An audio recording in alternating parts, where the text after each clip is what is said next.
following program was provided by an independent producer solely responsible for its content. The opinions expressed do not necessarily represent the views of this station, its staff, board of directors, or underwriters.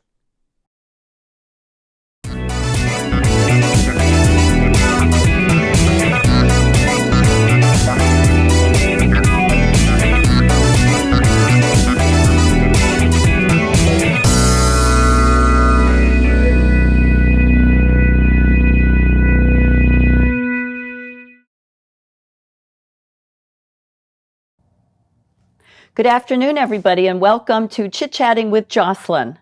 It's a great afternoon. It's partly cloudy, and we're here in downtown Nashua.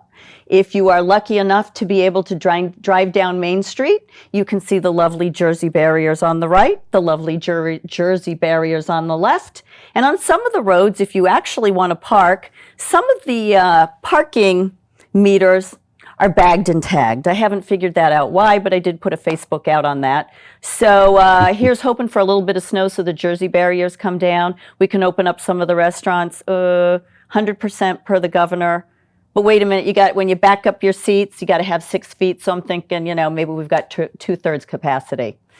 Rant for the day. Today in studio, I have Kevin Avard.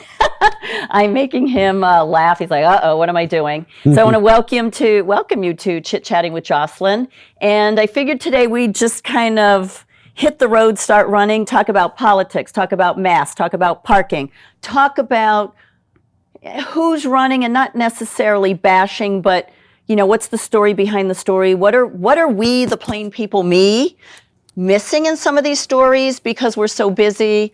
I know a little bit more than some people because I've gotten into this for the past couple of years, and with Karen and with you, because I've known you for now, it's 10 years. Really? 2010. Wow. Yeah. No kidding. Yeah. So kind of learned a lot of things along the way. So I think it would be useful to be able to go over what people think are is gossip or gossipy, or that's a conspiracy theory, and it really isn't. Yeah. Oh, yeah, absolutely. You caught my attention with just your opening remarks because I've seen some first responders going up Main Street and getting into a bottleneck, and I'm thinking, I knew this was going to happen. Where do you go? There's literally nowhere to go. There's nowhere to go. I am so happy I'm not doing 911. Yeah, that's right. That's how we met. That's how we met. Yes. Yeah. So yeah, I think that's going to be interesting, and of course with the plow situations. But I'm glad that the restaurants are being able to at a greater capacity but that's a tough industry already as it is. They really have a difficult time, at making ends meet. They're not super rich. They employ people, and that's at full capacity. It's difficult, when. So to have the 6 foot distancing, and it's not just 6 foot like you and me. So if we were turned around at a table, so if we had tables behind us and we backed up, there has to be 6 feet between that. So it's not just here to here. Right. It's seat to seat and back to back and moving. And, I am really, really, I have to say I'm amazed at this Wuhan virus, the coronavirus. I'm not calling it the other thing because that's not what it is. It's so smart that it knows when it's 9 and 10 o'clock and the bars have to close. Yeah. And you can go home and it doesn't follow you. And you can go out and riot after that and burn down places. Yes. Rioting, looting, stealing, what is that? The knockout punch stuff that came back. The Wuhan virus knows not to touch you. Yeah. It only touches people that go to the motorcycle... or private hair salons. You really want to go there. You really want to go there. The law is for thee, not for me. Yeah. Nancy Pelosi. Polydent Pelosi. Princess Polydent Pelosi. And then she turns around. PPP, you get it? Yeah. PPP, Princess Polydent Pelosi. And then she turns around and trashes the small business. She's the one who called the business, and now she fell for it. Fell for what? She's the one who actually made the phone call. That's the genre that we're living in right now, and the people that are in power, they're above it all, and They're above it all, and the laws don't apply to them on many accounts because the media doesn't hold them accountable at all. That part of the country accountable at all. He's the head of judiciary in the House. Kind of walks like a Nadler. Yeah. Like You mean he wears his pants up to his chest? He just walks funny. I'm just going to say that. But he said, that was all fake news. That there's no riots, and I think, what are you people trying to do to this country? What's going on? You're feeding a whole bunch of the people lies, and you're constantly dragging the president through all this garbage. Some people are falling for it. Yeah. And it's sad, but it's chaos.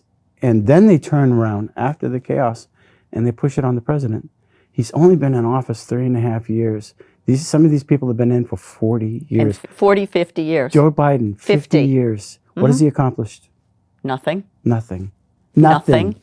Other than getting elected. And yet, I saw him on his press conference the other day. And the one in Philadelphia? Yeah.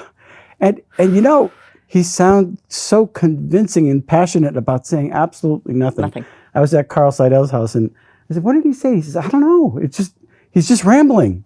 He's just rambling." Yeah. Well, he did. But he says it so well with such conviction that it must be true. But if you and I said what we're saying now, you're just lying. Yeah. Well, you're a racist. Kevin Avard, you're a racist. This has to be this has to be solved. It's time. It's time. People are sick of it. They're sick and tired of being afraid. They're worried about the violence, about everything. It's all over Facebook. Just the other day, somebody was ripping up a Trump sign. These video cameras are now catching people. Yes. And but are they being prosecuted? No, they're not. Not right now. That's the problem. In Brookline, there was a lady pulling up a Trump sign.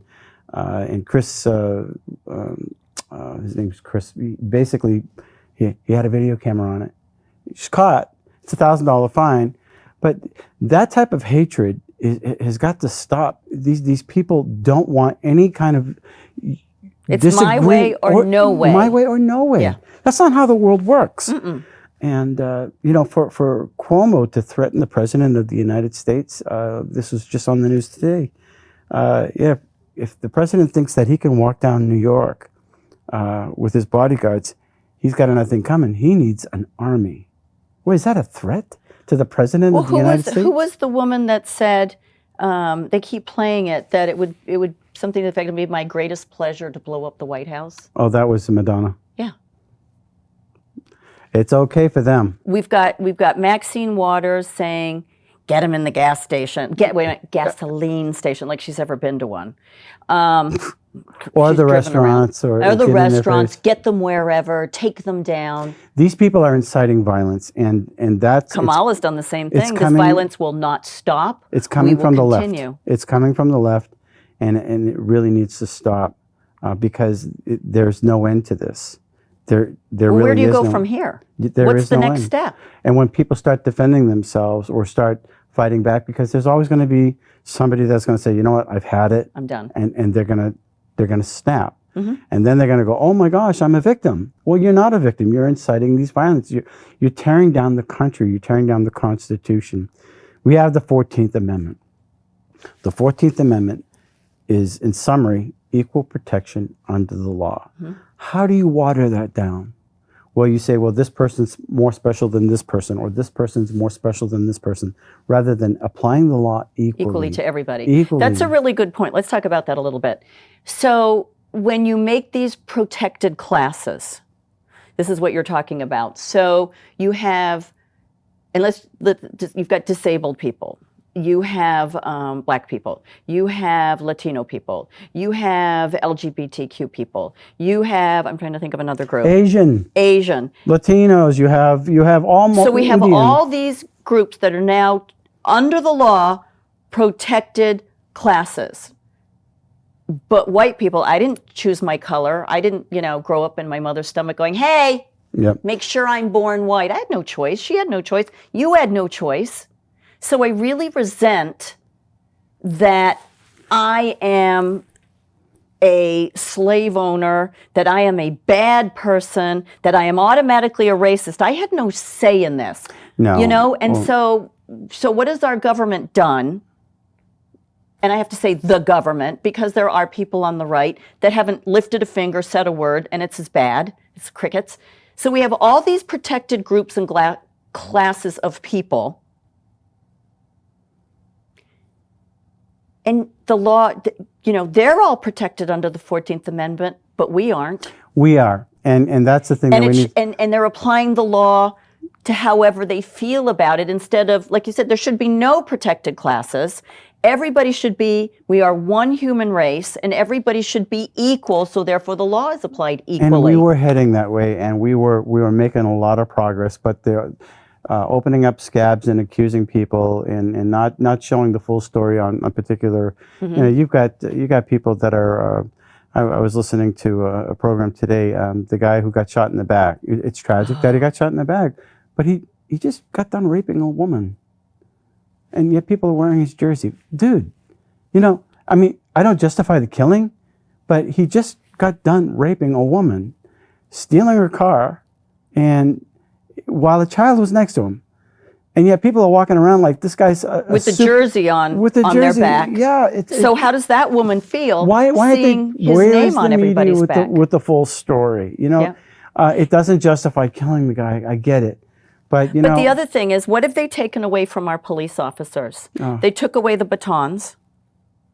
I didn't know that. They've, in many states, many towns, they've taken away the batons. They took away all the various, you know, take away the chokehold.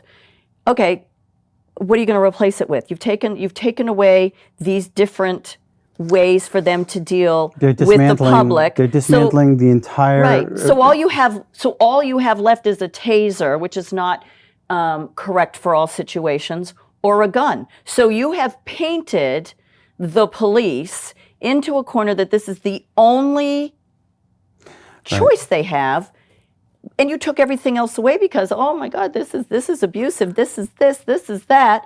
And maybe I'm oversimplifying, but we have to come to a point where let's talk in simple terms, because we need to deal with this from the most basic levels. Right. We can't stop painting it, but this is this, and this is this, and he is he, and she is she, and this is blue, and this is pink, and these are what the rules say. No, thou shalt not kill. But when you have some person raping, killing, whatever it is, another person, that is a criminal. They need to be caught. They need to be prosecuted. It's part of our infrastructure, and the police and the firefighters, they're part of our infrastructure. And EMS. And of course, yes, and EMS. But that is part of our infrastructure, and for the protection of the people and for good governance, and that we can all live a peaceful life. But it's being systematically broken down. Somebody's paying for this. Why are so many kids hating our country? Who's teaching them to hate our country? Who's teaching them to get incite violence? Chris Ager was at a Trump rally, and the girl is screaming the F-bomb at her and crowding him, putting him in a corner. One guy's yelling out, "You're trapped now." So when a person gets in a situation like that, what are they supposed to just take it? You know, there are people that are preaching, "You shall not bully in schools. It's bad." And what are we looking at now? We're looking at all kinds of bullying, and they're not going to stop until they get their way. Well, what does that mean? That's a breakdown of our fabric of our society. We are a republic. Thank you. We're a republic, and a republic first. And you hear all the Democrats say, "Oh, we're a democracy. We're a democracy." A pure democracy is what the founders were very fearful of, because it is mob rule. Correct. Well, if you look at history and you look at all the other countries that were democratic, every single one of them have failed. That's why we are a republic. A land of laws. But if you can break down these laws, if you can systematically undermine them, again, I want to get back to the 14th Amendment, because here in New Hampshire, we fought when I was a senator. We had a major discussion over Planned Parenthood and the buffer zone. And Planned Parenthood lobbied hard with the Democrats that there needs to be a buffer zone for protesters, people that wanted to pray, literally just really wanted to pray. So they had to be a certain distance from a building. So the law protects just Planned Parenthood, but the other buildings you can go and you can, well, that's a breakdown of the law. Yes. That's a breakdown of the Equal Protection Clause. All businesses should be All protected. businesses should be protected, or they should have equal footing. But when you start making exceptions, you break down the law, and then you create resentment. Well, why did they get the exception and not me? Which they're doing with people. And they're doing it on a systematic level. And our country is going through an unraveling of lawlessness. And I'm going to flat out say that it is the Democratic Party that is doing this, without question. It is. And if you look at some of these organizations, the Antifa and the other ones, they want to break down the family. They want to break down law. They want to break down civility, civility, respect, and any type of thing. Yep. So when you sow these kinds of seeds of anarchy, you're going to get a host of really weird things happen. And lawlessness is very ugly. And it's time to snap out of it. It was Plato who said that the thing about not getting involved with politics is that you're going to be ruled by your inferiors. Plato said that. And people, if you don't get involved, especially in this election, if you let it get stolen, you're going to find that the people that are ruling you will make rules that won't apply to them. They'll apply to you. You'll lose your freedom. And once it's gone, it's gone. right? And it's not just the First Amendment, which is, your right to free speech, your right to assemble. But wait a minute. Free speech is not rioting, looting, raping, burning down, Who was it? Jan stealing. Schneider said you can't yell fire in a theater, but boy, gosh, you can burn light a one fire. down. You can burn it down. For crying out loud, the hypocrisy. The hypocrisy is stunning, and nobody holds these people accountable. In Massachusetts, I think. Well, I'm worried about New Hampshire right now. So let's talk about a couple of things here. Sure. So today, I have a friend that sort of did this chart, and so I'm going to add you to the chart. Okay. So we have the issue is the Constitution. And the New Hampshire GOP platform has a statement, we believe individual liberty is guaranteed under the Constitution, et cetera, et cetera. Karen Testerman says, restore the Constitution to its original value, rescind emergency orders, and repeal RSA 445 emergency powers. You get 21 days, Governor. You're way past that. We're at 100 days. And it was up to the legislature to remove that, to take back the powers, because this is not an emergency. We have 6 people in the hospitals. And the governor suspended the Constitution, the Bill of Rights, and is using emergency orders based on a 97% recovery from a virus. What say you about the Constitution? Well, I think that it's a power that the House and the Senate has basically relinquished, because it is their authority to take it back. And I think that's a tragedy. However, they don't want to restore things back to order. I don't know what's in the governor's mind. I haven't actually spoken to him about it, but I really think that New Hampshire has an opportunity to really shine. I do too, and be first in the and nation. to be the first to say, hey, look, I think it's South Dakota that's actually, she's doing an amazing job. She's doing fabulous. But I think I would recommend to the governor that he would open up and get this thing rolling, because everybody around us is closed down and they're in fear. I didn't like what I think it was the HHS commissioner of HHS said that we should be anxious. The word anxious about this whole matter.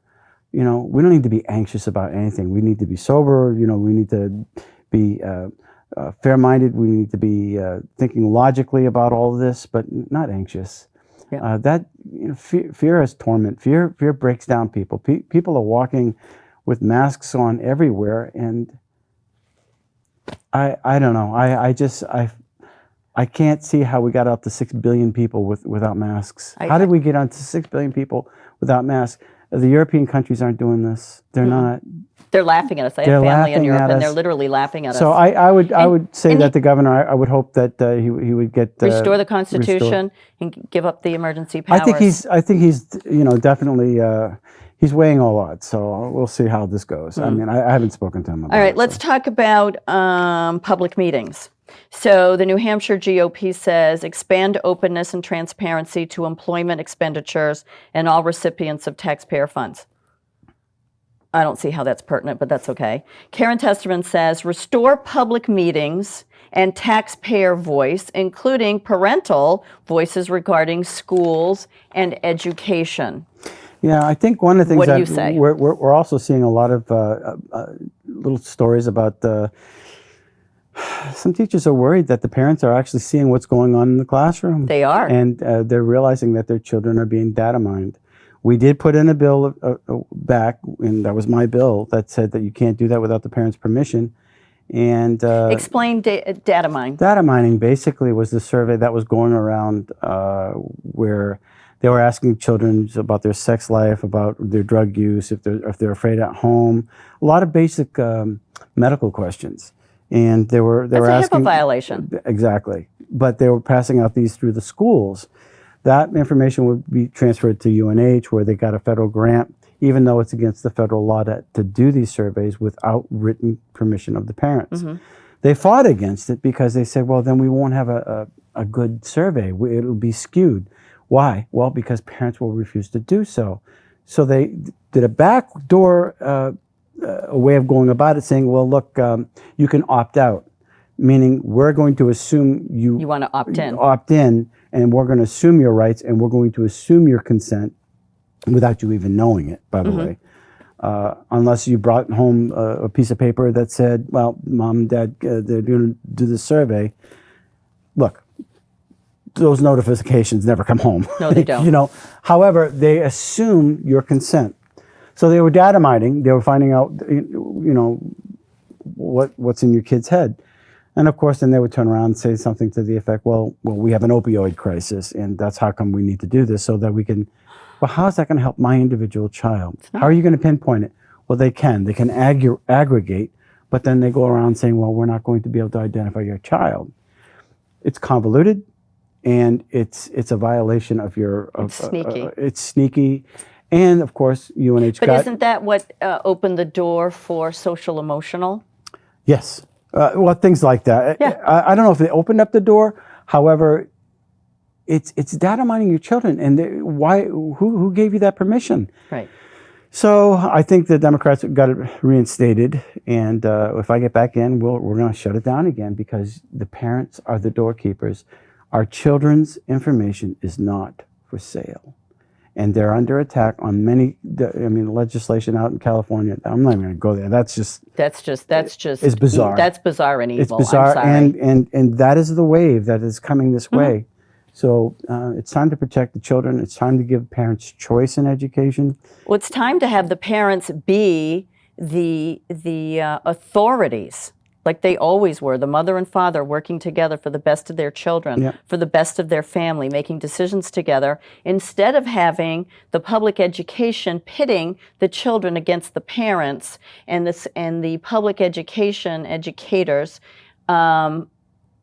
being the pseudo parents and telling the children, well, I make this decision and this is what I think is best for you. This whole and concept, to assume that we're not smart enough to figure educate it our out. kids. It's interesting. There are some candidates out there that are talking about institutional racism. Well, let's talk about that. So, is Hollywood a far left or a far right organization? Far left.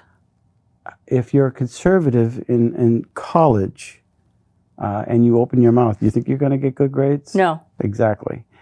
So there's two institutions. How about the teachers' unions? They're running the show. They're saying defund the police. They're making all these demands that have absolutely nothing to do with education. So I'm curious, what institution are they talking about? Is it the courts? Are these people saying that the courts are racist? It's a distraction, and it's not true. And It's a boogeyman that they're putting out there to divide our country. You know, when Ryan Terrell says the first time he ever experienced racism, and he lived in the South, and he went to a charter school, his mom drove him. He comes up here, and Herr Valinsky calls him a token. He said that was the very, very first time that he's ever experienced that? Ever experienced racism, and it was here in New Hampshire, and it was by a Democrat executive counselor. That's horrible. Mm-hmm. And, you know, it's breaking down. You know, when I was a kid, you know, we grew up with songs, the ink is black, the page is white. Yeah. Together we grow and read and write. Read and write. And songs like that we grew up with, and it wasn't an issue. Never was an issue. Never. No. Not in here, not in New Hampshire. The first time I ever knew what racism was, I had come back from England, and I was going to school just outside of Philadelphia, and they were busing a bunch of kids in to the different high schools just outside so they could have more choice. I guess that was the beginning of choice. And the first time, so in England, we don't see color because they all have the same accent. So I come back to the United States of America, and people saying he's black and she's this and she's that, and I'm like, what? What do you mean they're? Yeah. I really had no concept, because growing up over there, there wasn't that. There was just all the same accents, and I'm like, well, yeah, they've got a different accent than I do, and that was the first time I ever experienced it. It was horrible, and my best friends.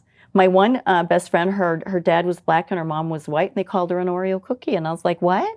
And that's horrible. And it wasn't me, and I couldn't understand that. But you know, there are those of us who love the Bible, love the biblical training, and we're told to love the Lord our God with all our heart, with all our strength, and our neighbor as ourselves. And then, you know, we go into you look into the values that were taught to us, that. The Good Samaritan, if you look at that story, the Samaritan was an outcast. Mm-hmm. The Samaritan was the lowest of the low. They were even lower than tax collectors back then, and tax collectors were extremely hated. But Jesus said that the Good Samaritan that took care of that person that was robbed and brought him to a hotel and paid for his bandages and promised future expenses to be put on him, that you're to love that person. And that means everybody. Yeah. That means every race. That means your enemy. That means everybody. And so when you try to water that down and say, well, it doesn't matter, you're creating a whole new religion. Right. And this whole stuff with the BLM, that's a religion. It's a religion because it's creating a moral foundation which is built on sand. Right. It's built on hatred. And people shouldn't fall for it. Everybody is to be loved equally in the sight of God, and we're to love our neighbor as ourselves. And for somebody to get high and mighty and very self-righteous and try to put into your head that you're racist because you're not their color, that's an evil. And they're trying to subjugate your conscience to their standard of morality, which is fleeting. Yeah. It has no foundation other than hatred. It's almost an ideology like Islam. Well, Islam is part of that. There is, right. And it is a breakup of the family, and on and on. Love thy neighbor as thyself, because that is the greatest of the commandments. To love your neighbor as yourself, regardless of their background, whether they're black, white, Islam, Hindu, anything. We're to love because they're made in the image of God. And that's the most important thing that we have to stick to. That has to be the commonality. Right, because anything else of that is a watering of down, and it stirs up strife. And the strife makers are the ones that are dividing this country. Mm-hmm. Well, this has been the fastest half hour I've ever done. We definitely need to do some more of this. it's having the basic conversation at a very normal conversational level, which is not what's happening, without hatred and anger. So I want to thank you so much, Kevin, for joining me on Chit-Chatting with Jocelyn, and I hope you all have a great day. See you next time.